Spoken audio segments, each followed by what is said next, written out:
On this short video, I'm going to talk with you for a little bit about the ideal way for you to express yourself.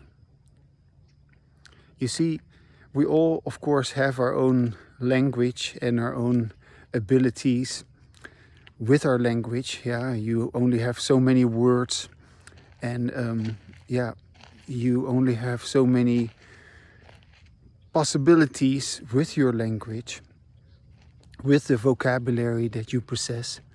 But if you would use what you have correctly, if you would use it optimally, if you would use your language to your advantage, yeah, then you would be able to say much more than what you usually say. So on this video, I'm going to walk along this horseshoe lake here, and I'm just going to continue to speak with you about what it is like to have the ideal way of talking for you. Yeah, of course, I'm talking about my ideal way of talking, but indirectly, I'm also referring to your ideal way of talking, because we all have our own ideal way of talking. And so to get to that, to find that, and I call that embodied language. So to find your embodied language, you have to experiment, and you have to talk with yourself and say to yourself whether what you're saying is to your liking or not. And as you keep doing that, you create variability in your language, a variability which could never be created in any other way, because you select the kind of way of talking for yourself in which you feel pleasant, or in which you feel happy and satisfied, and something tells you like, yeah, this is good, this is something I'm saying right now that makes sense, or I want to continue with that. And other things, they just suck. You don't like it, you don't want it, and yet you do it all the time. You are involved in disembodied language all the time. And you almost never get to expressing exactly the way of talking which is ideal for you.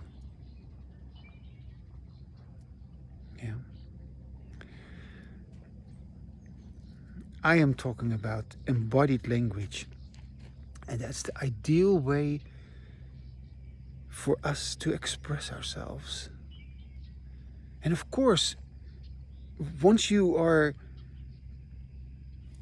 finding it, you realize like you could not have found it without experimenting, without sorting out which expressions you like and which expressions you don't like. And you couldn't find it without stopping the expressions that you didn't like and continuing with the expressions that you like. You couldn't have found it if you didn't speak with yourself to hear yourself. If you didn't speak in such a way that you wanted to hear yourself. So I hope you're going to do that experiment. The 4th of July is coming close. And if after the 4th of July you are up to it to have embodied language, we will have a conversation with each other. And we will mutually reinforce each other's embodied language. And no, I'm not going to teach you how to have embodied language. You do that yourself. We are going to have embodied language together. But you, by experimenting,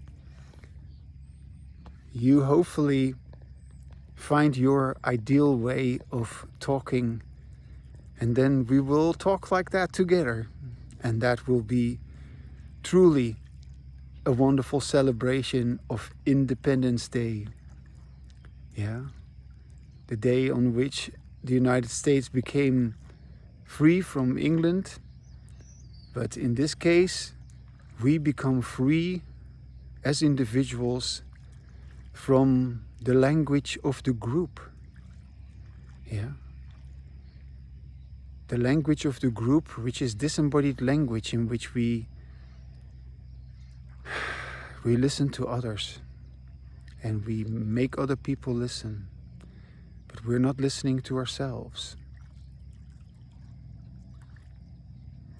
And so the language of the group has been with us forever, and the language of the individual has yet to emerge.